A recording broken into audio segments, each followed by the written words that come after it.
J'ai eu la chance de rencontrer Jean-Philippe Ross, qui est un enseignant puis un coach de hockey qui habite sur la Rive-Sud. Il a sa patinoire extérieure depuis 13 ans. Vous allez voir, c'est toute une patinoire. C'est pas... En tout cas, elle est assez fancy. Oui, peut-être mieux. Voilà. En tout cas, elle est mieux que bien les patinoires que j'ai vues dans ma vie. J'ai eu la chance de l'essayer et bien sûr, j'ai eu la chance d'avoir les meilleurs trucs pour fabriquer et maintenir une patinoire à l'extérieur. Allez, regardez ça. Wow! On est sur votre patinoire, dans votre cour arrière, et c'est toute une patinoire. Je suis impressionnée. C'est quoi les étapes pour construire une bonne patinoire ou une belle patinoire dans notre cour arrière? Bien, c'est comme tout, c'est de la préparation. Ça peut même commencer jusqu'à la fin de l'été. Donc, s'assurer d'avoir une bonne toile pour éviter les pertes d'eau. Donc, la première étape, on met une toile. Bien, la toile, la neige à l'intérieur, on tape, puis après ça, on glace. Surtout commencer au bon moment, avec la température basse qu'on a eue avant Noël. Il faut faire attention avant de donner beaucoup d'heures parce que souvent, c'est travailler dans le vide. Bien, ça a été quoi le plus gros défi avec la température, justement, avec la météo? Est-ce que c'était le redoux? Est-ce que c'était la pluie? Bien, premièrement, quand on a une toile, ça prend un bon fond. Et on n'a pas eu la neige avant, peut-être une semaine avant Noël. Donc, si tu n'as pas de neige, tu fais juste arroser puis il fait pas chaud, il fait pas froid, pardon, bien, tu peux pas faire de la glace. Donc, ça prend de la neige. Fait qu'un coup que la neige est arrivée, bien, en famille, on la tape. Puis après ça, bien, on l'arrose avec des petites gouttelettes pour que ça fasse une croûte.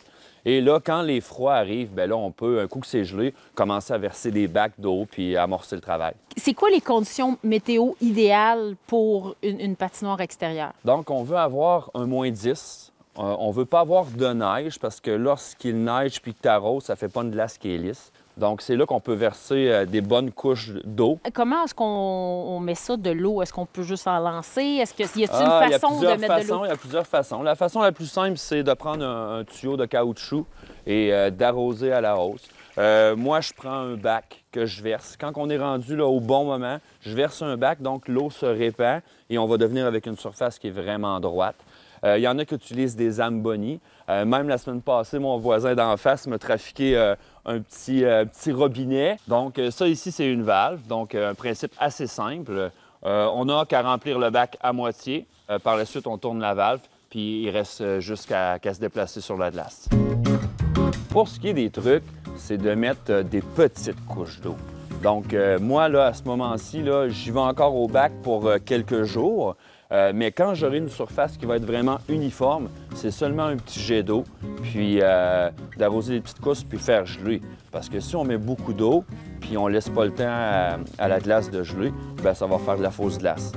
Donc, ce genre de petite glace-là, en dessous, on a juste à l'ôter. Un coup que j'ai enlevé ça, bien là, je vais réarroser jusqu'au temps qu'on ait une surface uniforme. Mais est-ce que vous devez faire quelque chose pour justement que ce soit très lisse? Bien, c'est comme un job de dentiste. Hein? J'ai plein d'outils là-bas. Là. J'ai un balai, j'ai un grattoir. Donc, un coup qu'on a soufflé, il faut enlever la neige sur le bord.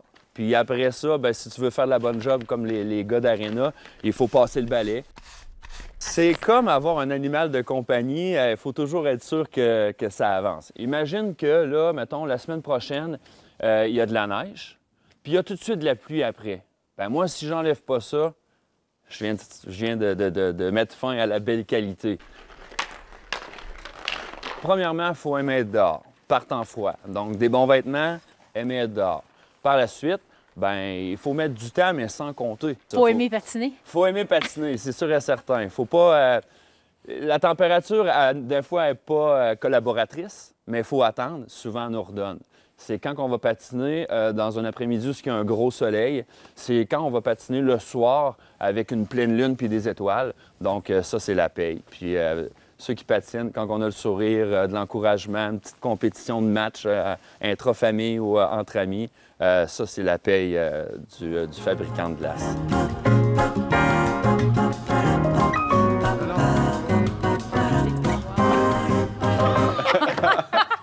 Ça Ça a l'air qu'elle était encore étourdie. Ça m'a mais tellement c'était beau, étourdie. ça. Mais je faisais Des années de pratique. Oui.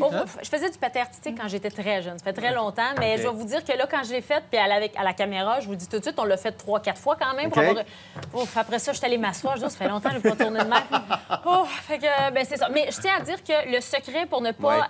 pour protéger notre pelouse, s'il y en a qui se posent la question, apparemment, c'est d'avoir une toile étanche. Alors, la toile, ça fait toute la C'est ça que je différence. faisais pas, moi. Voilà. Désolé pour celui qui a acheté la maison avec la tache jaune sur le terrain. Vous n'aviez pas de C'était toile. chez nous, ça. Et voilà. Bon,